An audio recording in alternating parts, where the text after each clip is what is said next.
To get a book published in the world today is not easy. You have to have an idea that is only this person can do it. It's something you've experienced, you've researched, you've thought about. It means a lot to you. It has this kind of larger mythic impact. If you're a would-be author or there's some idea for a book that's kind of swimming around in your brain, is there a process that you can go through some way, because unfortunately no one's going to teach you that. There are no real good books about that. There's nobody in the business who's going to take the time to lead you by the hand. And so, I've learned through the hard way certain things that I think are very important. The first thing obviously begins with your idea, because there are great ideas and there are bad ideas. And a great idea has kind of a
larger power, a larger resonance to it. It's something that will appeal to people.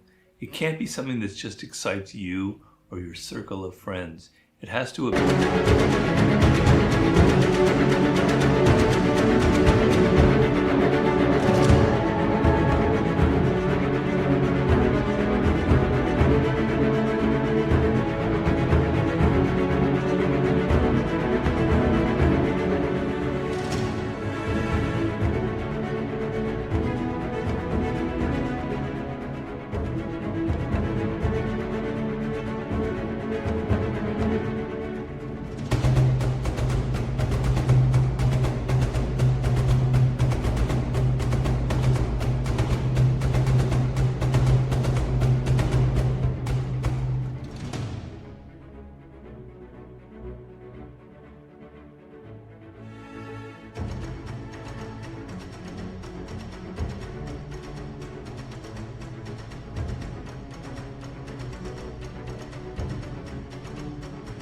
appeal to something in human psychology and human nature.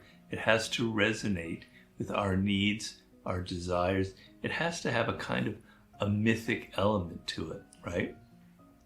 And if you choose the right subject, because believe me, to get a book published in the world today is not easy. It's a very conservative business. They generally publish writers who've already had success, like myself. But for new writers, it's very hard to crack into it. You have to have an idea that is only this person can do it. Only Robert Greene could write this book. Only Ryan Holiday or Brent Underwood could write this particular book. It's something you've experienced, you've researched, you've thought about. It means a lot to you. It has this kind of larger mythic impact. But if it's something about how to make $20 million in 3 weeks, and you're just some schlub in an apartment, etc., and who's going to believe you? And will you just go out and find somebody else to write your brilliant idea? It has to be exclusive to you, your experience, something that has happened to you, something you've seen, something you've thought about. So it has to come from within, and it has to go, only this person, this guy or this woman can write that book, all right? So your idea has to be solid, okay? You have to have an element of marketing and publicity, because you're going to be showing your idea to people, and you have to present it in a way that has this larger-than-life quality.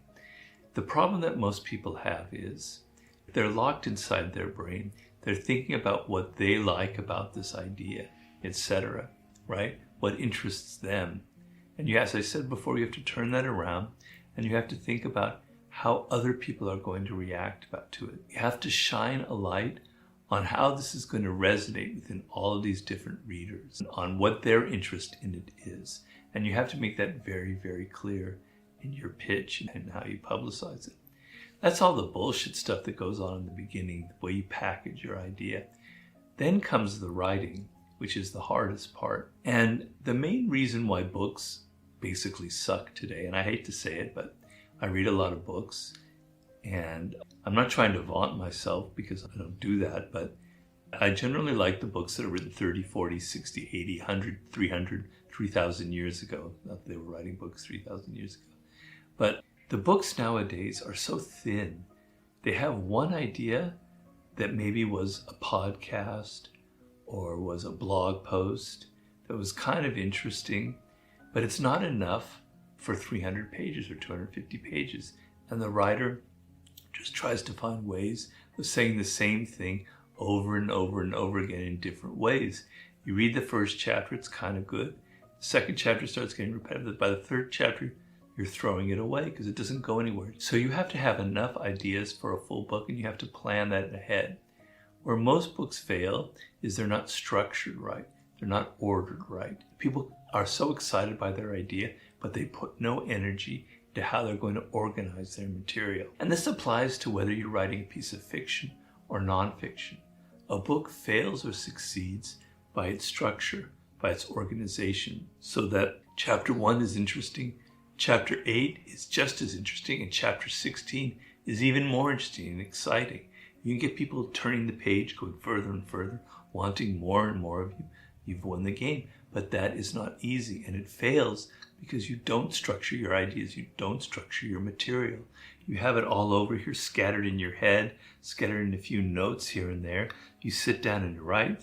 You kind of know where to start, but then the second chapter comes and you go, where am I going? I don't know. Well, I'll just go here. You kind of improvise. It has no power. It has no force behind it. It kind of meanders.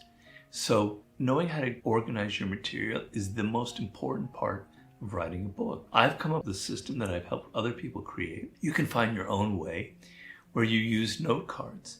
And this would work even with fiction, because fiction is also highly, highly structured. You have to be able to keep people's attention and create a drama that's going on over chapters, over pages, etc., etc. So it works for no matter what kind of book you're doing. You create note cards. You write down your ideas, your research on cards that are clearly organized with a title on it, like a theme. Well, by the time I finish a book, I have over 1,000 note cards, sometimes 2,000. You don't have to be as insane as I am. You can have 500 cards or 200 cards. You have them now in front of you, like your 500 cards. And now you can start seeing the themes, the commonalities, and you can start creating chapters. And you can start beginning to structure your book based on the material that you have, and give it a sense of flow and give it a sense of order, like there's a person behind it who knows where they're taking you. When you watch a great film or read a great book, it's like the writer is taking you on this journey, and you don't know where they're taking to you, but you trust that person who's leading you. They're leading you somewhere interesting. You want to follow them. That's what your great structure will do for you. Don't think that by organizing your book so well, it takes all the fun out of it. I work very hard at always keeping an element in my books where I don't know what I'm doing next. So I have a chapter with 100 cards in it. It has my material. It kind of gives me the structure of what I'm going to write, but I don't really know exactly how I'm going to do it. And then as I'm writing it, new ideas come, things come from that I hadn't expected. I'm open to discovering, to changing my idea, to going off on little side routes, but I have an overall structure, and I leave myself some room for mystery, for discovery, for excitement, for being creative. That is the key to it. So it's a mix of a structure that's kind of rigid, but it's also a little bit fluid. So it has these kind of guardrails that you're following here in this direction, but the guardrails are a little bit flexible. They can go out here a little bit, out here a little bit, but they don't go out like that. They're in this straight line, but they kind of have room for you to discover and move and change things. Starting with the right idea that excites you, that is personal, but has universal appeal, knowing how to pitch it to other people so that they're interested in it, and then structuring your book, giving it the right order and power and force behind it. You follow those 3 ideas, and believe me, your book will work. Because I know it, because I've seen it. I've helped people write books on many occasions, and that's the first thing I've done, and they've had success in that. They know how to take an idea and make it something that has a larger appeal to it.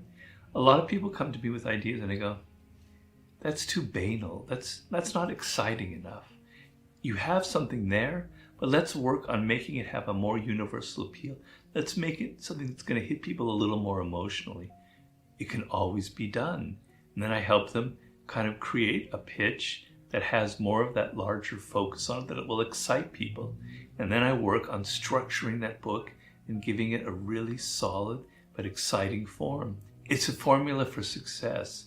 And I guarantee you that if you're a would-be author and you take the time, because understand one thing, writing is not glamorous. Writing is boring as hell. It's tedious. It's torture. It is not fun. Snowboarding, yes, that's fun. Writing, it is not fun. So get out of your head this idea, I'm going to have fun. I'm going to go off in the Caribbean. I'm going to write a great book. I'm going to be Ernest Hemingway. It is sheer torture, but it has moments of great joy as well that keep you going. So you have to be willing to put up with all of the tedium and the loneliness, because you can't write a book in a large crowd or in a crowded cafe or amongst all your friends. You have to be alone. So you have to be willing to be alone and to deal with all of the tedium and the anxiety and the torment. If you're able to withstand all of that, you have a great idea and you structure it well, good luck, I think great things will happen.